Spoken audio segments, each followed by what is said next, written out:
Nothing more, nothing less. Love is the best. It must be love, love, love. Nothing more, nothing less. Love is the best. Hi, Destiny Squad.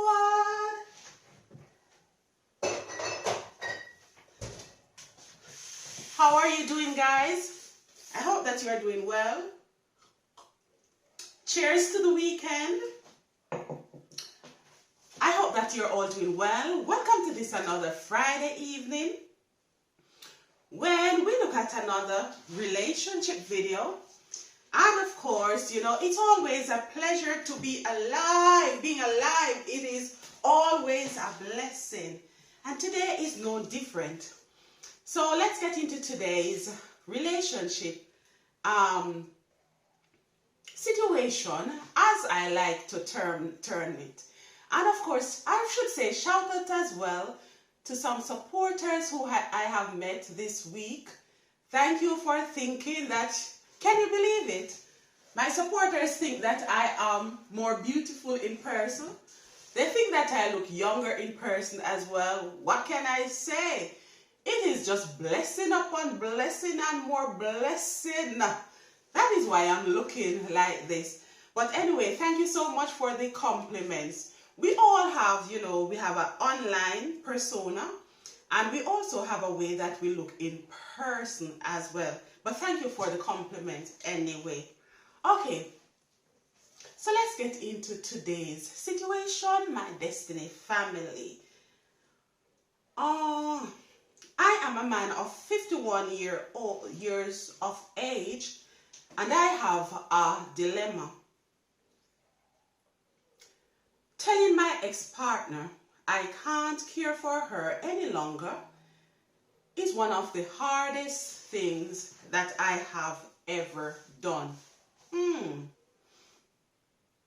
You see, she is 45 years old and she has multiple sclerosis.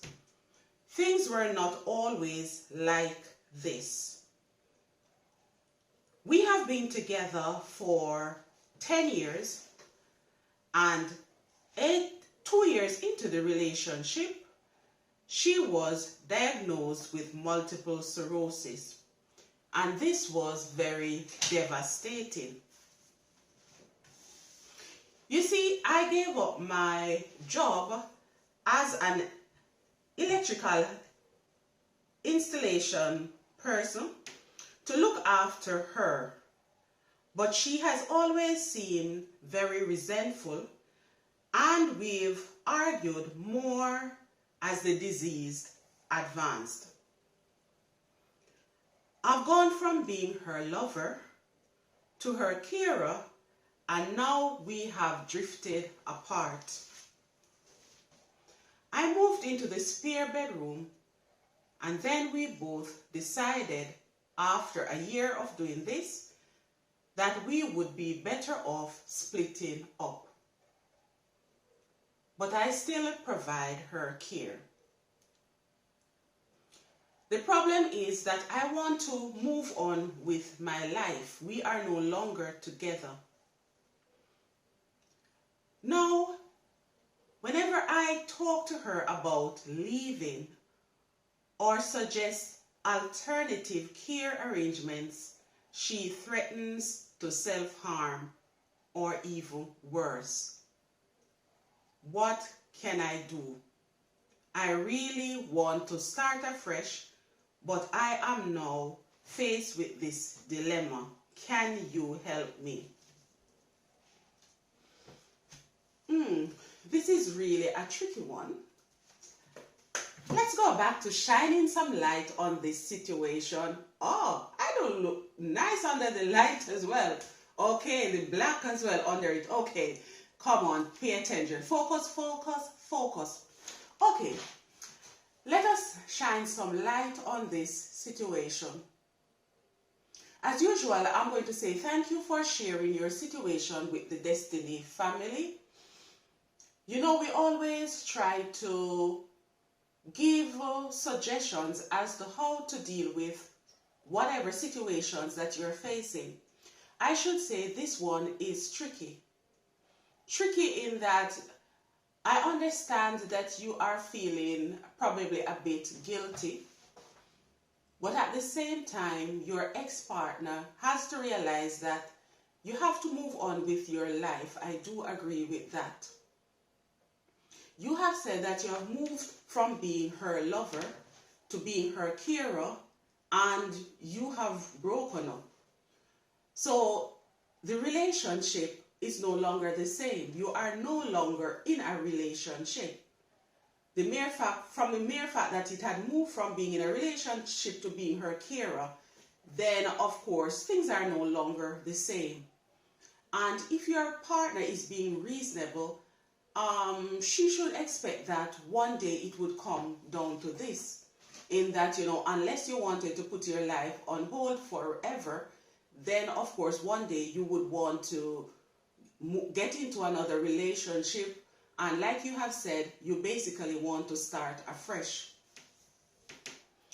I think that it is not fair for your partner, your ex-partner, to be guilt-tripping you into staying, because threatening to harm herself, and even to the point where she's threatening to delete herself, I think that is really not fair on you. I definitely think that you should sit her down. You could perhaps go as far as to help her in getting alternative care arrangements as well. Here in the UK, the provision is there where she can actually get home support as well. So if you want to move in that direction, because you are already her carer, which tells me that you are already in the system as such.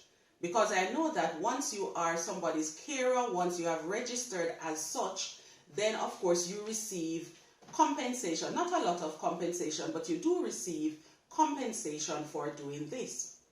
So you are in the system as such, where you would be able to speak, or where your opinion would be respected, and also your partner is in the system already, where it would be easier to actually access alternative care. Nowadays, they actually have, what would I say? You actually have options. You can actually have someone visit you at your home to support you in whatever way that they can. So the proper arrangement can be made through social services, where, this kind of care can be arranged. I would suggest that after speaking to your ex-partner, or if you think that she would listen more to somebody else, if you want support and you want like a professional to be there, a professional from the within the healthcare system, because I am sure that you would be to a certain extent answerable to the people who have employed you as such. I'm not sure, but I think the payment is through the job center, when you register. So it is something connected in that area.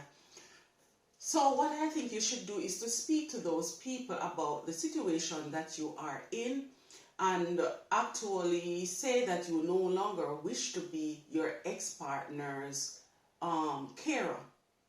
They will give your ex-partner a choice. The choice is either to recommend someone else to be her carer, or allow the system to arrange a carer for her. Either way, she will not be left to suffer, because the system and everything is in place to accommodate this. So I do think that it is not fair for her to be guilt-tripping you. And I do understand, after being in the relationship for, did you say 10 or 8 years? Okay, after being in a relationship for 10 years, sometimes you do feel that sense of responsibility. But at the same time, I should say, you were not married. So, yes, committed in that you were living together to a certain extent, but that is not to the extent of committed in the eyes of the law. No children are involved, so it is easier for you to sort things out, and hopefully your ex-partner will be reasonable enough to understand that you have been there for her for those years, over the years, and you have both agreed to go your separate ways, and now you want to completely move out of the house. Well, I hope that is what you want, because at first you said that you were separated, but you moved into a separate part of the house, a separate room. Now it would only be fair, if you want to start afresh, that you move totally out of the house. Otherwise, it could come across as being disrespectful, and it could make the situation worse for your ex-partner if you were to, for example, bring someone else into the house, right? For her to be seeing you every day, knowing that you belong to someone else, I don't think that she would take kindly to that, and I don't think that anybody would take kindly to that. You need to give her time to heal, and in giving her time to heal, giving her time, a way of coping, I would suggest that you move out of that home totally. But I would also suggest that before you move, that you put things in place. At least let social services or anybody, I'm not sure of the system that you go through, but I know that you go through to a certain system in order to be registered as somebody's carer.